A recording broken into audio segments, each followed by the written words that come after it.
Buenos días, profesor. En esta oportunidad vamos a hablar sobre distintos temas respecto al cambio climático y los gases de efecto invernadero. Como primer punto, veremos lo que es el Protocolo de Kioto.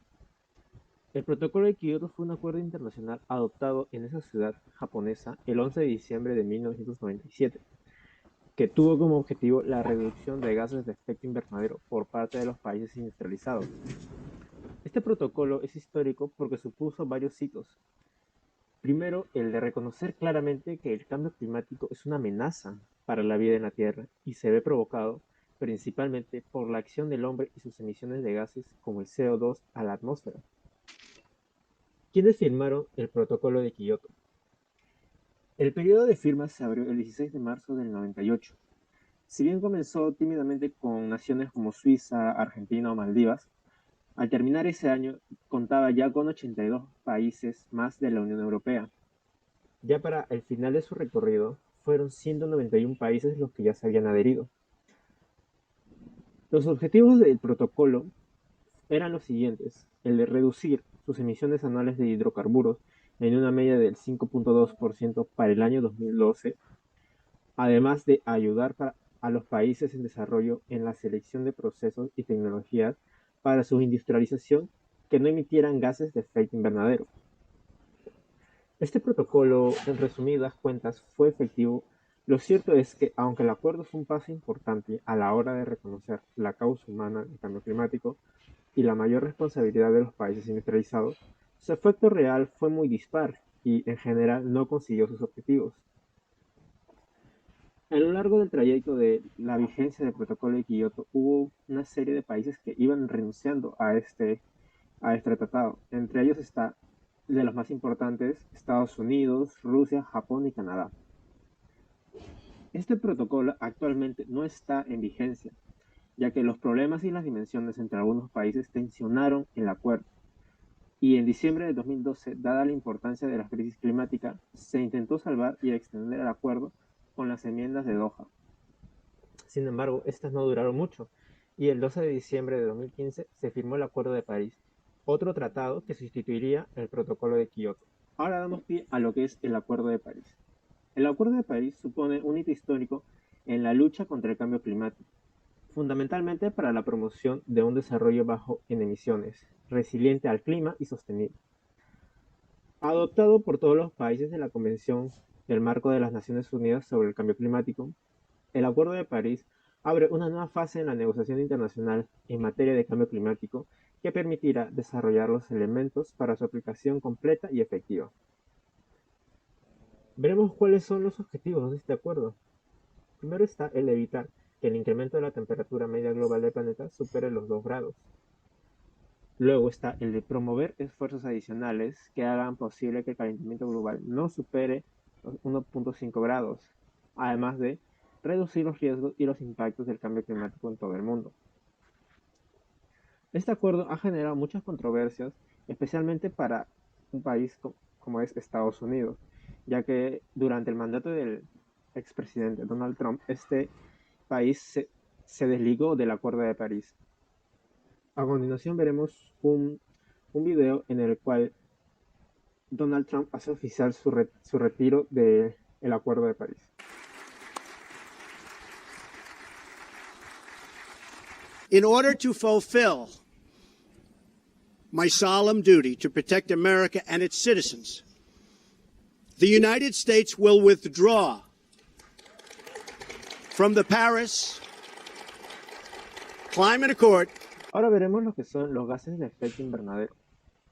Estos son conocidos por su influencia en el calentamiento global. Los gases de efecto invernadero no son en realidad un problema.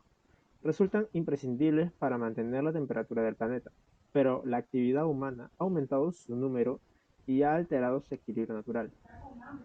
Entre los más conocidos gases de efecto invernadero destacan el dióxido de carbono, el metano y el óxido nitroso. Los científicos reconocen que hacen falta más investigaciones para entender por completo el funcionamiento de estos gases y su efecto real en el cambio climático. Gracias a los gases de efecto invernadero se están pagando grandes consecuencias a través de todo el mundo. Una de ellas, por ejemplo, es el deshielo. ya que como consecuencia del calentamiento global están desapareciendo grandes masas glaciares, y ello a su vez se traduce en una disminución de la cantidad de radiación solar que la superficie terrestre devuelve a la atmósfera, el aumento del nivel del mar y la liberación de grandes cantidades de metano. Otra de ellas es la desertificación. El calentamiento global afecta de forma dramática el suelo, lo degrada hasta desertificar grandes extensiones. Este fenómeno está acabando con el equilibrio biológico, convirtiendo terrenos fértiles en yermos e improductivos. Otro punto a resaltar es los daños en la agricultura y la ganadería. Ya se ha alterado la duración de las estaciones y, por tanto, los tiempos de crecimiento en algunas zonas del planeta. Además, el aumento de la temperatura favorece a las plagas de insectos, hierbas invasoras y enfermedades. Además, la ganadería también se ve afectada por el calentamiento global, cambios en su metabolismo, sanidad, reproducción, entre otros. A continuación, veremos un video de cómo es el impacto de los gases de efecto invernadero en la atmósfera terrestre. ¿Cómo actúan los gases de efecto invernadero? La corteza terrestre se calienta con rayos del sol y retorna el calor ganado a la atmósfera, donde es absorbido por unos gases presentes en el aire en concentraciones muy pequeñas. Es lo que se llama efecto invernadero. El equilibrio entre la radiación solar que entra en la atmósfera y la que sale mantiene unas condiciones climáticas estables. Sin embargo, la actividad humana actual ha roto este equilibrio. Ha incrementado las concentraciones de gases, un hecho que contribuye a sobrecalentar la atmósfera. El dióxido de carbono o el metano, responsables de un 70% del sobrecalentamiento, son gases de efecto invernadero que ya se encontraban de forma natural en el aire. Al quemar combustibles fósiles sobre todo, pero también las emisiones de metano, derivadas de los cultivos de inundación o de los vertederos y las granjas, estos gases han ido aumentando su concentración y, por tanto, la capacidad de absorber y retornar la radiación que emite la Tierra. El aumento de temperatura de la atmósfera está provocando alteraciones climáticas graves que piden una reacción urgente. Como siguiente punto a tratar, veremos lo que es la huella de carbono. Los rastros de gases de efecto invernadero que dejan las actividades humanas se conoce como huella de carbono. Este indicador ambiental mide tanto las emisiones directas como indirectas de compuestos como el metano, el óxido de nitrógeno, los hidrofluorocarburos, entre otros. Cada vez que viajamos en coche, cargamos el teléfono móvil o ponemos una lavadora, entre otras miles de rutinas, dejamos atrás una estela de gases que se acumulan en la atmósfera y sobrecalientan el planeta. Esas emisiones aceleran el cambio climático, como advierte la ONU en sus Objetivos de Desarrollo Sostenible. Y si no los neutralizamos a tiempo con la descarbonización de la economía y otras medidas, como los impuestos ambientales, nos espera un mundo más inhóspito a la vuelta del este. Ahora veremos una fórmula de cómo calcular la huella de carbono. Como podemos apreciar, la huella de carbono lo podemos calcular con el dato de la actividad por el factor de emisión, en donde el dato de la actividad es el parámetro que define el grado o el nivel de la actividad generadora de las emisiones de gases de efecto invernadero.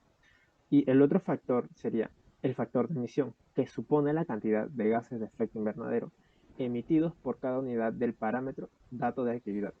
Por último, como opinión personal respecto a los temas tratados, como lo son el Protocolo de Kioto y el Tratado de París, considero que este tipo de tratados entre países, más que llegar a un acuerdo, genera muchas discusiones y muchas controversias.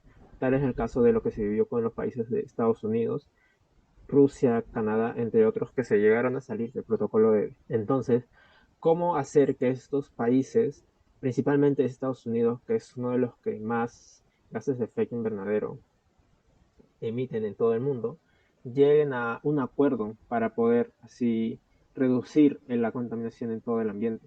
También acotar sobre los gases de efecto invernadero y respecto a datos extraídos anteriormente, científicos demuestran que esta no sería la principal causa del cambio climático, ya que en el mundo se ha vivido anteriormente, hace varios años, ya con el triple o incluso 10 veces más de gases de efecto invernadero de los que se tiene hoy en día.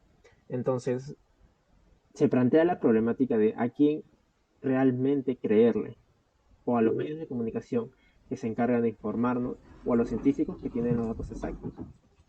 Eso nos hace también preguntarnos si es que los medios de comunicación están dándonos datos verídicos. Y para finalizar, también decir que si bien estamos viviendo en una época en la que está viendo mucha destrucción en nuestro medio ambiente, también debemos hacer una reflexión de ello y empezar a cuidar más nuestra biodiversidad, nuestra naturaleza. Además de ser tan dependientes, además de empezar a ver otras vías de dejarse de ser tan dependientes del uso de combustibles fósiles. Si bien hemos construido nuestra sociedad y nuestra economía en base a eso, también debemos hacer una transición más saludable al uso de energías renovables y no estar haciendo uso excesivo y tener, como decirlo así, una adicción al uso de combustibles fósiles.